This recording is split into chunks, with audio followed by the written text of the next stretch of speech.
queridos de Deus, a graça e a paz do Senhor Jesus, a todos que estão aí ligadinho nessa programação abençoada.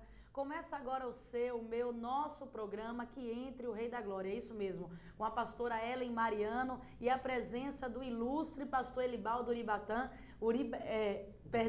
Ubiratã, que está aqui conosco hoje nessa tarde maravilhosa e com a tua presença também, meu querido. E eu quero hoje a tua participação, eu quero hoje que você venha interagir conosco, hoje, né, já é o último programa do ano de 2010 e nós estamos aqui abrindo este programa com este tema abençoado por Deus, né? Vamos analisar hoje as 7 igrejas apocalípticas, vamos entender um pouquinho com a relação hoje, vamos trazer as características para as nossas igrejas, o que está acontecendo nas igrejas com relação também às igrejas apocalípticas. E eu preciso da tua participação, eu preciso que você interaja comigo através do nosso portal, através do Linha Direta. Manda o teu e-mail, a tua participação em nome do Senhor Jesus e eu tenho certeza, meu querido, que hoje é o dia de você ser edificado na presença de Deus. Hoje é o dia do despertamento, porque nós estamos vivendo o último século, nós estamos vivendo o último tempo e é o tempo do despertamento da igreja.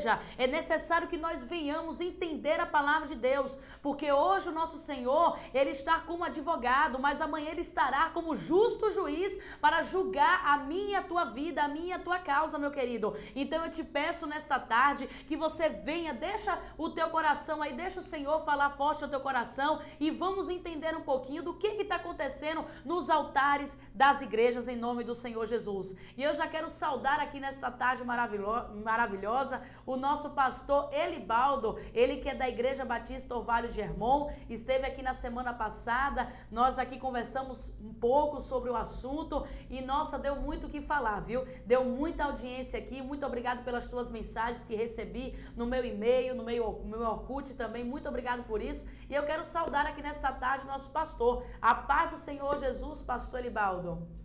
Paz do Senhor Jesus, nossos telespectadores, paz do Senhor Jesus, a todos que fazem a TV Monte Sião, a paz do Senhor Jesus, pastora Ellen, é um privilégio, para mim, alegria estar aqui mais uma vez para poder compartilhar conhecimento juntamente com os irmãos, aprendendo, ensinando, fazendo essa troca de conhecimento que é muito importante.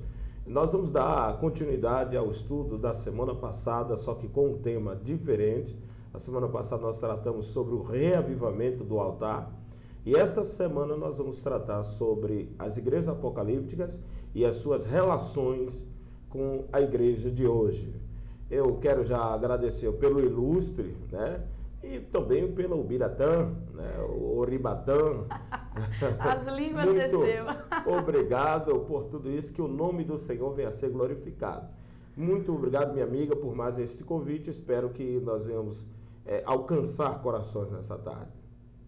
Amém, glória a Deus, é verdade. Nelson aqui, né, desceu no nosso programa aqui, que entre o Rei da Glória, e a tua participação é muito importante. Será que você sabe qual é o fundamento? Por que Deus mandou escrever cartas às 7 igrejas? Será que você tem noção do que lá no livro de Apocalipse, quando você vê aquelas cartas sendo escritas, né, pelo nosso João, às igrejas, será que você tem um pouquinho de entendimento? O que aquelas igrejas, elas representam? O que elas representam para os dias atuais? Se Apocalipse é o livro da revelação, o que isso corresponde com os nossos dias? É isso mesmo, meu querido. Às vezes nós não entendemos um pouco, né, do que está dizendo a palavra de Deus, mas nessa tarde, através desse tema abençoado, nós vamos entender o que o Senhor quis dizer às 7 igrejas da Ásia Menor e qual é a correlação delas com dias atuais, com as igrejas dos dias atuais, dos tempos modernos, né? E para começar, eu gostaria de perguntar ao nosso pastor Elibaldo, né, já começar abrindo, né, este tema abençoado. Eu quero a tua participação hoje em nome de Jesus aqui no nosso programa. E por que as 7 igrejas, né, por que foram escritas, né, 7 cartas, cada carta a uma igreja e foram 7 igrejas? Por quê? Se naquela época se existia mais de 100 igrejas, né, ali em todo o território ali da Ásia, por que Deus escolheu 7 para que pudesse enviar cartas aos anjos da igreja? Então eu gostaria que o pastor Elibaldo, ele pudesse responder esta nossa pergunta. As 7 igrejas são privilegiadas porque em meio a tantas igrejas, somente 7 são citadas. Não, querida, elas na verdade não são privilegiadas. Talvez nós vamos encontrar algumas relações, alguns eventos importantes que marcaram, que fizeram com que a sua escolha, né, com que o Senhor Jesus olhassem para ela de forma diferente. É bem verdade que existiam muitas outras igrejas, existiam as próprias igrejas que o apóstolo Paulo abriu, a igreja de Colossos, a carta aos Colossenses é uma prova, que existia uma igreja em Colossos, bem próximo de Laodiceia, a igreja de Mileto, que está referida em Atos capítulo 20, versículo 17, a igreja de Troas, né, e a igreja também de Pátimos, e várias outras igrejas, a carta aos Filipenses, prova, Tessalonicenses, prova que existiam outras igrejas em outras cidades. Mas o Senhor trata com essas igrejas por causa de eventos que tinham correlações com profecias, com acontecimentos que estavam acontecendo e algo que ainda deveria acontecer. E nós vamos ver tudo isso hoje, não é questão de privilégio, essa é uma questão de escolha do Senhor pelos eventos que estavam acontecendo nessas ditas igrejas.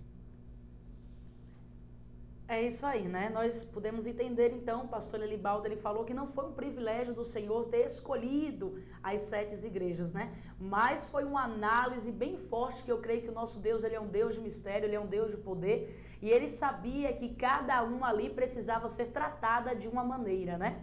Então, pastor, por que o Senhor Jesus repreende a igreja de Éfeso dizendo, deixastes o teu primeiro amor? Isso é forte. É muito forte. A igreja de Éfeso é a primeira igreja, é a primeira carta enviada, né? Ele envia a carta ao anjo que está em Éfeso, ao ministro que está em Éfeso. E tudo que está acontecendo naquela igreja é suma responsabilidade daquele ministro. Então a carta é endereçada ao anjo que está acontecendo. Talvez pela questão da administração, está na mão dele, pela questão de tudo que está acontecendo, acontece porque ele permite. Então, existe a permissão e a permissividade. Então ele podia estar sendo cúmplice com algo de errado que estava acontecendo, ou podia estar permitindo. Então, a permissividade e a permissão ao mesmo tempo, todos os dois podem se transformar em pecado. E, na verdade, a igreja de Éfeso foi uma igreja forte, a igreja do avivamento, do primeiro amor, é a igreja de Atos dos Apóstolos, onde o Senhor Jesus sopra o seu vento sobre a igreja, maravilhoso, a obra evangelística forte, a ponto de o evangelho atravessar o mar Mediterrâneo para alcançar Grécia e Roma, e lugares onde a própria Bíblia fala que o trono de Satanás estava instalado. E a igreja vai deixando a sua essência, vai perdendo o seu amor, vai se corrompendo, talvez por causa da perseguição que se instalou. 60, depois da morte do Senhor, a Jerusalém invadida, capital religiosa daquele povo, e enfim, vários acontecimentos, a perseguição muito árdua, e eles começam a se render, não só por causa da perseguição, mas também porque a igreja começa a passar por um processo de mistura muito forte, e aí eles vão deixando o primeiro amor, e o Senhor repreende, deixaste o teu primeiro amor. Há um elogio, mas seguido de uma exortação. Deixastes o teu primeiro amor. É aquele negócio. Nós começamos, essa semana eu estava conversando com um membro ali da igreja.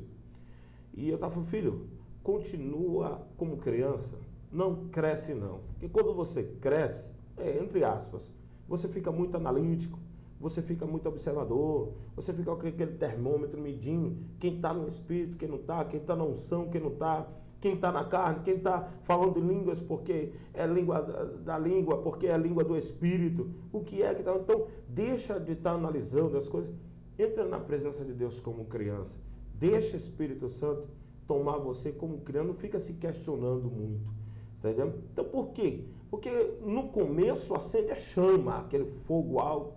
Você entra na igreja achando que ali é o melhor lugar do mundo, é um semi-paraíso. E depois você vai identificando melhor essa coisa de igreja, que é uma obra santa, né, perfeita, mas dirigida por homens imperfeitos. E aí é onde vem a questão da corrupção.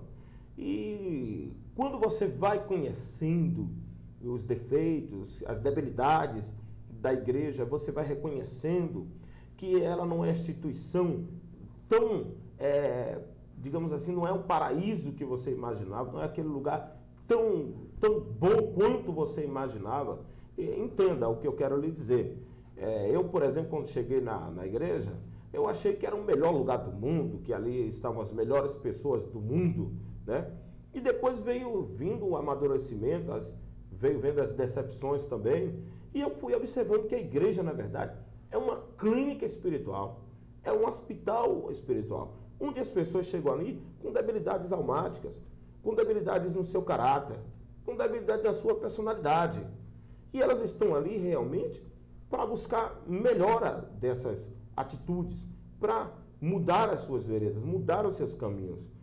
Mas acontece que muitos irmãos passam por um processo de choque muito forte quando eles identificam que dentro da igreja também há pecadores, há pessoas que ainda pecam, há pessoas que nesse processo, nessa busca, nessa correria, nessa carreira por atleta cristão, de melhorar, de buscar o troféu, de alcançar uma estatura, né, na presença de Deus melhor, elas vão, às vezes, tropeçando, vão, às vezes, se cansando, se fadigando. É preciso que haja um renovo. E é por isso que esse programa abre esse espaço para que a igreja possa levantar do tropeço, para que a igreja possa continuar a sua carreira rumo ao alvo da sua salvação.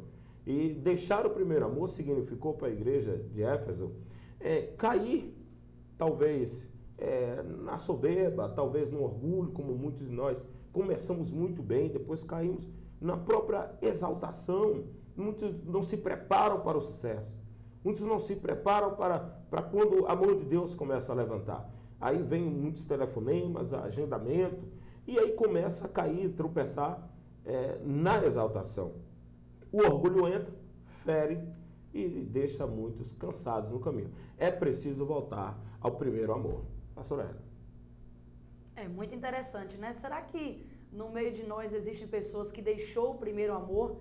Será que como é que está você aí, né? Será que você iniciou a obra de Deus? Será que talvez você começou a ir para a igreja, fez uma aliança com o Senhor Jesus, obteve aquele primeiro amor, aquela primeira paixão, aquela primeira, né, a sede que você tem por fazer a obra, por pregar o evangelho, por estar na presença de Deus, e de repentemente aquilo ali parece que vai caindo, como o pastor falou, vai entrando coisas que são, né, realmente que vai ferindo o seu caráter, vai ferindo a sua personalidade e acaba fazendo com que você se afaste da presença de Deus, né? Então, realmente nós temos que voltar ao primeiro amor todos os dias.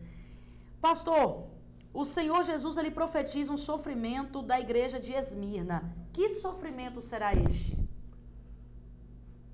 Bem, pastora Ellen, as suas perguntas são bastante pertinentes, viu? Muito boas, vão lá dentro mesmo. A senhora se preparou bastante para essa sabatina, viu? Parabéns. Nosso diretor está ali achando engraçado. Rapaz, muito bom. É um sofrimento profético para a data que ela foi escrita. Estava falando sobre justamente depois dessa queda, desse cansaço da igreja, alguns se levantam e continuam na doutrina, apesar da perseguição instalada. Devemos lembrar que o Império Romano era a grande força militar da época em que o Evangelho estava brotando, em que a igreja estava nascendo. Passamos por vários impérios no decorrer da história, Império Persa, Império Babilônico, Império Grego, e então chegamos ao Império Romano, que vem nascendo às escondidas dos outros impérios e que vai estabelecendo, começa com uma aldeia e vão conquistando nações e vão tomando coragem, vão tomando fôlego até se tornarem homens de guerra, dominadores terríveis.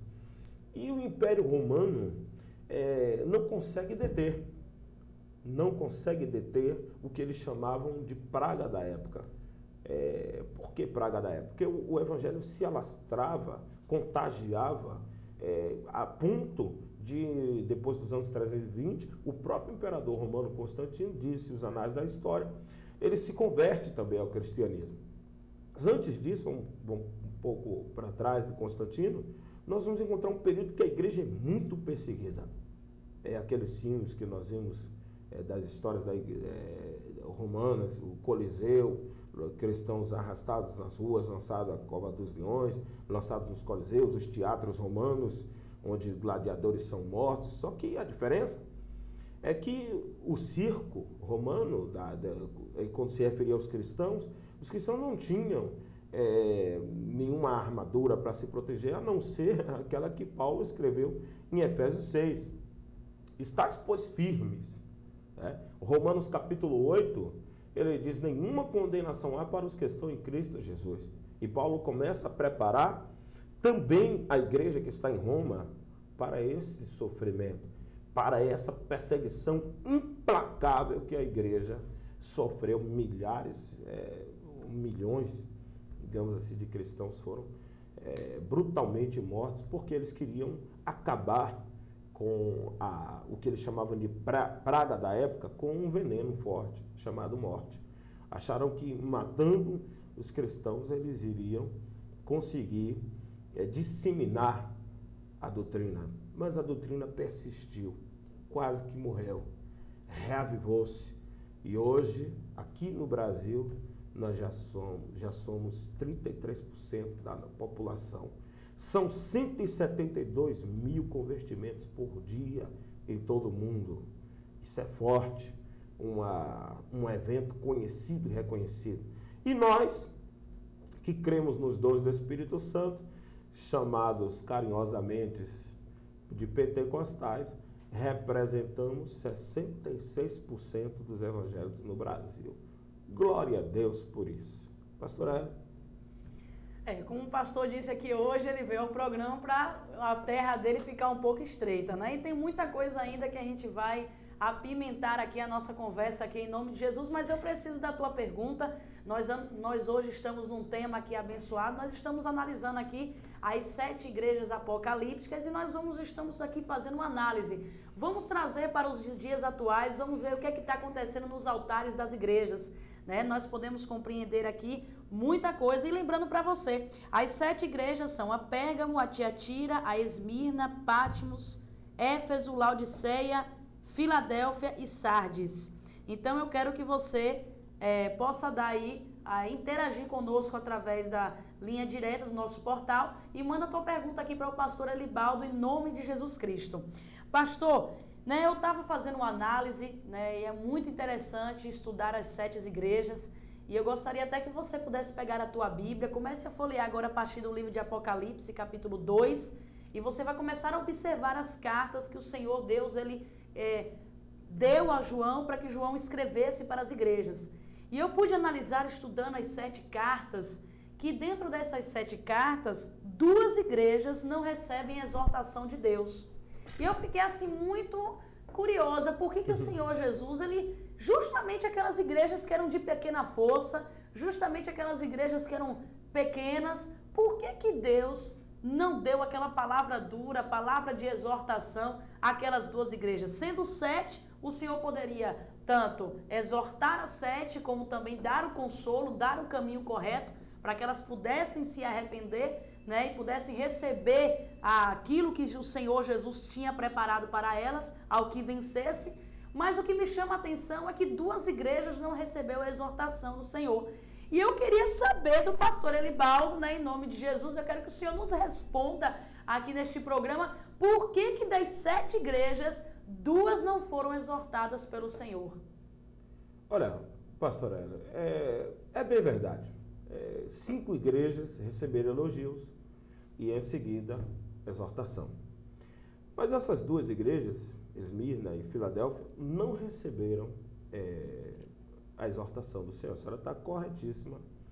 Nós não encontramos no texto a exortação de Deus. o cajado de Deus não desceu nessas duas igrejas.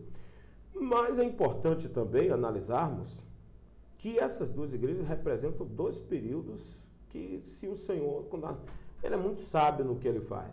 Se ele repreende para o tempo, para o período que elas representam da história da igreja, talvez ela não tivesse força para continuar.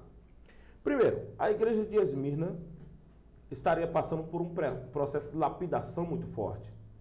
Ela estava passando por uma prova muito forte. Ela representa o período depois da igreja de Éfeso, né, a igreja dos apóstolos, que foi a igreja de Éfeso, a igreja do nascimento do evangelho, a igreja do Pentecostes, dos sinais, das maravilhas, do primeiro fogo. Depois disso vem, como eu já disse, o Império Romano tentando deter esse evento, tentando frear, não só o crescimento, mas disseminar a doutrina. E essa igreja está para passar por esse processo de lapidação. Ele pergunta a você: você envia um soldado para a guerra e falando mal do soldado? Eu não vi nenhum general, né, em história nenhuma da Bíblia. Há vários gritos de guerra, há vários chamados de vários generais que passam em revista os seus soldados, mas nenhum deles dão uma palavra de desânimo nem exortam os seus soldados. Muito pelo contrário, eles animam os soldados para que eles entrem na guerra realmente para vencer. Josué fez isso, o exército da Síria contra Ezequias fez isso, né? Então eles vão animar o seu exército para que eles acreditem na possibilidade eminente da vitória. Então essa igreja de Esmirna precisa ser animada. Essa igreja de Esmirna precisa receber do Senhor uma palavra de ânimo. Ele deixa a exortação de lá. Digamos, não que essas igrejas sejam perfeitas. Elas não são perfeitas.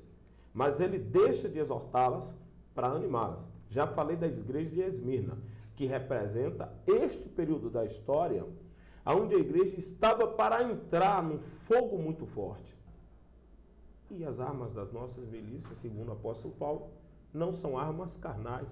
A igreja tinha que perdoar ainda aqueles que estavam lhe perseguindo. Já a igreja de Filadélfia não recebe a exortação, porque ela representa um período depois, um período providencial de recompensa de Deus, de reestruturamento, de reavivamento. Um período que só se falava em religião, um período dominado por cultos, digamos assim, cerimoniosos, né? E aí vem os dons, os talentos, entra em cena, mais uma vez, o Espírito Santo batizando, os dons ministeriais começam a se manifestar mais uma vez. Por exemplo, aqui no Brasil, essa doutrina de reavivamento chegou nos meados de 1905, 1910, né, trazidas por 2 missionários que vieram para o Brasil enfrentar. Até 1940 se ouvia falar aqui na Bahia, né, de pessoas que foram condenadas pela então a Igreja Imperiosa da época, dessa ocasião, que condenou à morte pessoas. Por quê? Porque estavam pregando a doutrina que eles não aceitavam, que é o evangelho genuíno. Ainda estamos passando por esse período de crescimento da fé genuína da primeira igreja. Até outro dia, 1997, 98, não se ouvia falar em igreja batista. Quem era batista era visto como igreja de oba-oba, não é verdade? E a igreja batista nada mais é do que a igreja que crê nos talentos, nos dons, nos 12 batismos. Batismo com água, batismo com fogo. Esse é um resumo das igrejas batistas, né? Mas eles eram tidos como a escória do evangelho. Por quê? Porque admitiam certos ritmos musicais, de avivamento. Ainda não havia essa mistura toda de reggae de Jesus, de forró de Jesus, de lambada de Jesus, como a gente vê essa mormice dentro da igreja hoje, a igreja vomitada pelo Senhor. Não existia nada dessas fantasias, dessas coisas do coração do homem que vem para dentro da igreja. E o que existia naqueles ritmos de avivamento, celebrar com júbilo ao Senhor, essas músicas assim, que não eram admitidas pelas igrejas. tradicionais da época, Assembleia de Deus e outras igrejas. A igreja que se ouviu falar era a Assembleia de Deus, por exemplo.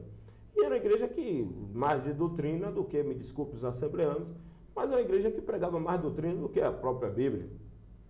E aí, eu não vim aqui também para agradar assembleano nem batista, vim falar a verdade. A verdade está nos anais da história. Quem não aceitar, problema de quem não aceitar, né?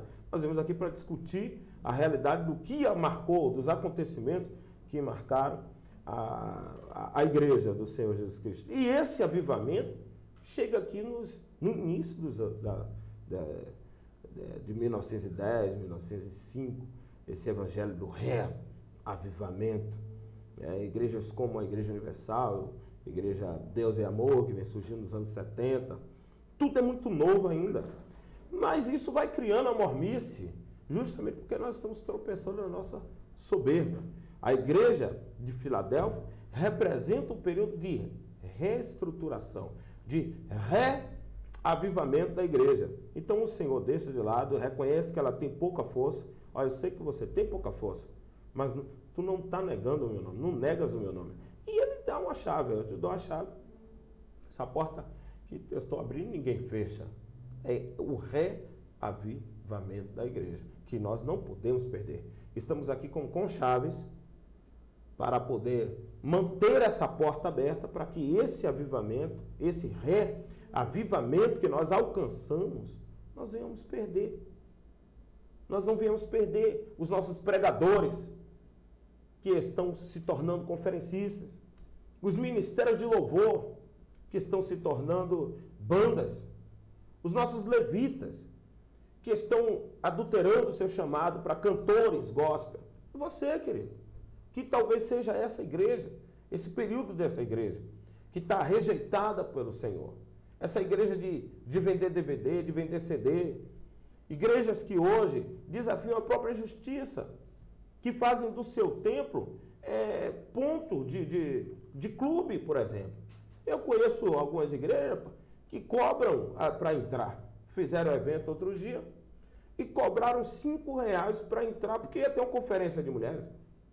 Agora, pergunta a você, é brincar com a justiça ou não é? Uma entidade que não tem fim lucrativo, usar o espaço do templo para cobrar uma entrada. Quer dizer, nós estamos brincando. Aqui em Feira de Santana, eu tenho certeza que o pastor está me ouvindo, mas eu já exortei ele, e é problema dele com Deus agora.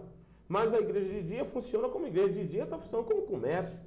Tem um comércio instalado dentro da igreja. Eu já falei com ele, minha casa será chamada casa de oração para todos os povos, e não casa de mercadores. De dia, uma hora dessa está lá, aberta como comércio, o dia todo como comércio. Quando é de noite, abre-se a porta para se cultuar o Senhor. Está errado. Está errado. Se a Polícia Federal passa, se a Receita Federal passa, aquilo implica em problemas seríssimos. Por quê? Porque o CGC que ele está usando, a inscrição